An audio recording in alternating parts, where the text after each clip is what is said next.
Are you ready for dinner? Tonight, we are going to try a Tex Mex mac and cheese wet recipe that I have found on My Fridge Food. My Fridge Food tells you, you tell it what ingredients you have, and it will give you recipes.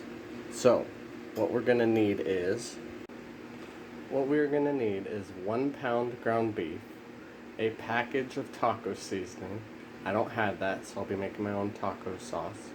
And 1 package of mac and cheese. Now, the mac and cheese, we're going to need milk and butter for.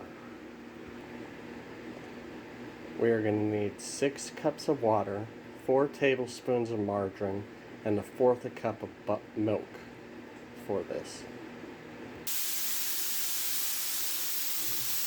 Remember, when browning ground beef, you want to sit it for 5 minutes without touching it.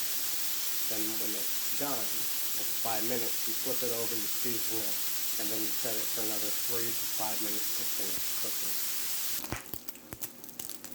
After your taco meat is done being browned and drained, this is where we'll add our taco seasoning and the water needed.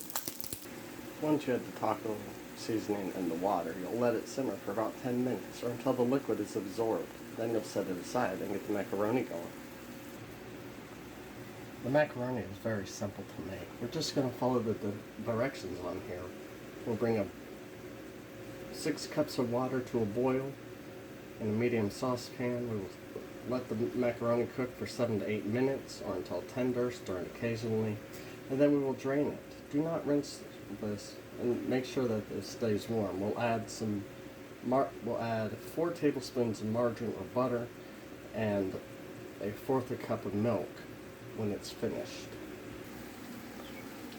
Once you pour the milk, the butter, and the cheese together, we'll mix it up real fast so we get all the gooiness in there.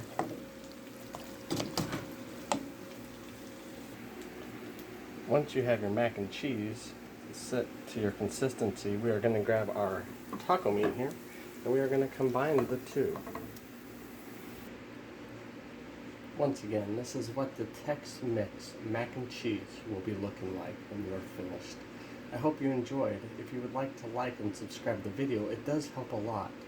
I very much appreciate it. I hope you have a great night and good eating.